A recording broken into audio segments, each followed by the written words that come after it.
Doctor Shyama Prasad Mukherjee Bharat के एक ऐसे जननायक हैं जिन्होंने भारत की अखंडता और एकता के लिए अपने प्राणों की आहुति दी है।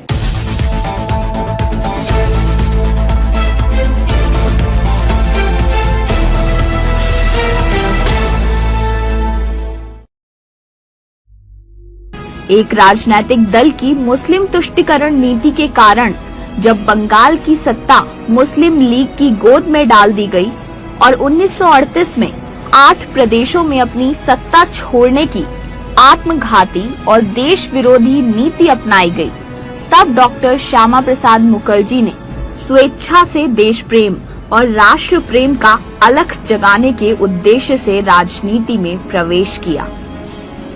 1942 में जब ब्रिटिश सरकार ने विभिन्न राजनीतिक दलों के छोटे बड़े सभी नेताओं को जेलों में ठूंस दिया और देश नेतृत्व विहीन और दिशा विहीन नजर आने लगा, उन परिस्थितियों में डॉक्टर मुखर्जी ने बंगाल के हक में मंत्रिमंडल से त्याग पत्र देकर भारत को नई दिशा दी। गांधी जी और सरदार पटेल के अनुरोध पर वे स्वतंत्र भारत के पहले मंत्रिमंडल में शामिल हुए और उन्हें उद्योग जैसे महत्वपूर्ण विभाग की जिम्मेदारी सौंपी गई।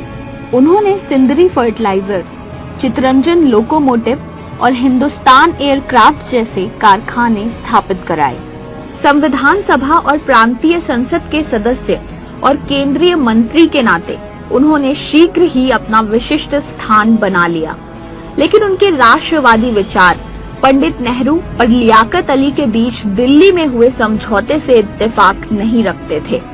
इसी मतभेद के चलते 6 अप्रैल 1950 को उन्होंने मंत्रिमंडल से त्याग पत्र दे दिया। उन्होंने प्रतिपक्ष के सदस्य के रूप में अपनी भूमिका निर्वहन को चुनौती के रूप में स्वीकार किया और राष्ट्रीय स्वयंसेवक संघ के श्री गोलवलकर गुरुजी से सलाह मशवरा कर 21 अक्टूबर 1951 को भारतीय जनसंघ की नींव रखी, जो कि विरोधी पक्ष में सबसे बड़ा दल था।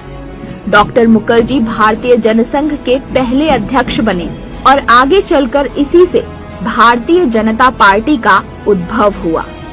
डॉक्टर मुखर्जी सच्चे अर्थों में मानवता के उपासक और सिद्धांतों के पक्के इंसान थे। संसद में उन्होंने सदैव राष्ट्रीय एकता की स्थापना को ही अपना प्रथम लक्ष्य रखा। संसद में दिए अपने भाषण में उन्होंने पुरजोर शब्दों में कहा था कि राष्ट्रीय एकता के धरातल पर ही सुनहरे भविष्य की नींव रखी जा सकती है। उन दिनों जम्मू कश्मीर का एक अलग झंडा था, एक अलग संविधान था। वहाँ का मुख्यमंत्री प्रधानमंत्री कहलाता था, लेकिन डॉक्टर मुखर्जी जम्मू कश्मीर को भारत का पूर्ण और अभिन्न अंग बनाना चाहते थे, जिसके लिए उन्होंने जोरदार नारा भी बुलंद किया कि एक देश में 2 निशान, 2 प्रधान और 2 विधान नहीं चलेंगे। अगस्त 1952 में जम्मू की विशाल रैली में उन्होंने अपना संकल्प व्यक्त किया था कि या तो मैं आपको भारतीय संविधान प्राप्त कराऊंगा या फिर इस उद्देश्य की पूर्ति के लिए अपना जीवन बलिदान कर दूंगा। उन दिनों कश्मीर में प्रवेश करने के लिए भारतीयों को एक विशेष प्रकार का परमिट लेना पड़ता था। डॉक्टर मुखर्जी जम्मू कश्मीर को भारत का एक अभिन्न अंग मानते थे और वहां जाने के लिए किसी परमिट की जरूरत को वो सरासर गलत मानते थे। इसी के विरोध में उन्होंने बिना परमिट जम्मू कश्मीर की यात्रा करने की ठानी। 8 मई 1953 को वैद्य गुरुदत्त, एकचंद शर्मा, बलराज मधु और युवा पत्रकार अटल बिहारी वाजपेयी के साथ वो दिल्ली से कश्मीर के लिए रवाना हुए, जहां 11 मई 1953 को उन्हें शेख अब्दुल्ला के नेतृत्व वाली सरकार ने हिरासत में ले लिया था। उन्हें गिरफ्तार कर नजरबंद कर लिया गया और वहां गिरफ्तार होने के कुछ दिन बाद ही 23 जून 1953 को रहस्यमय परिस्थितियों में उनकी मृत्यु हो गई। डॉक्टर मुखर्जी भारत के लिए शहीद हो गए और भारत ने एक ऐसा व्यक्तित्व खो दिया जो राजनीति को एक नई दिशा दे सकता था। डॉक्टर मुखर्जी इस धारणा के प्रबल समर्थक थे कि सांस्कृतिक दृष्टि से हम सब एक हैं, इसलिए धर्म के आधार पर किसी भी तरह के विभाजन के वे सख्त खिलाफ थे। उनका मानना था कि आधारभूत सत्य ये है कि हम सब एक हैं, हम में कोई अंतर नहीं है।